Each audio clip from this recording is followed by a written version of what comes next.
Guys, today we're going to introduce a teaching strategy and a learning strategy called the Think Aloud. The Think Aloud is intended to do two things. Mostly, it's an internal thing to help a person, a teacher or a student, internalize what they're thinking about and come to a greater understanding of something by organizing their thoughts in a certain way and by speaking those thoughts aloud. It might sound a little odd that you're going to be speaking your thoughts aloud, but that connects to the second purpose of a Think Aloud.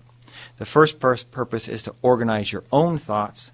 The second purpose is to make that thinking visible to other people. I need your thinking to be visible to me for two reasons. First of all, I need to be able to assess that thinking to see if it's correct or not, to see if you're getting the understandings that I really want you to get from a piece of music or a piece of reading that we're doing. And secondly, I need to be able to assess what you have achieved. So both what you're not quite getting and what you are getting, so I can give you credit for understanding the things in music that you need to understand.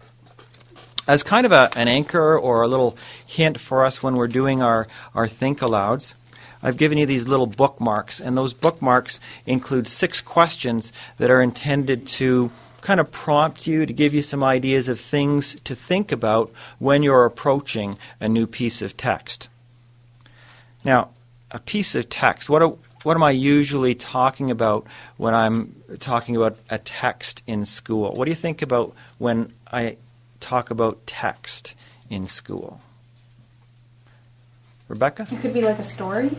A story is an excellent example of text. So a story that you might read in English. What else would you think of as a text? Taylor? Article. An article. That's another great example of text. And that's a little different than a story because an article usually is going to have pictures or diagrams or charts and that sort of thing. Another great example of text. What about in geography? What do you think about when you think about text in geography? You guys, what? Yeah? Like names of stuff on maps? Yeah, maps. That's another great example of a text. Usually in music, when we're talking about text, well, sometimes we're talking about articles. We read articles about Beethoven. We watch videos about Beethoven. Those are examples of text. But usually, when we're talking about text in music, we're talking about this stuff, sheet music, right?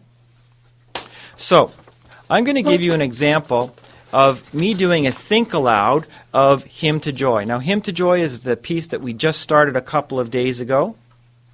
And approaching this as a new piece of musical text, as a new thing that you're trying to understand, I'm going to try to model what you would do as a learner, as a Think Alouder, to try to come to a clearer understanding of this musical text, this piece of music, with the goal of being able to play it better. That's why we would do a Think Aloud about a short story to understand it better. We do a Think Aloud about a map in geography to understand how that map communicates information and what kind of information we're supposed to get from it.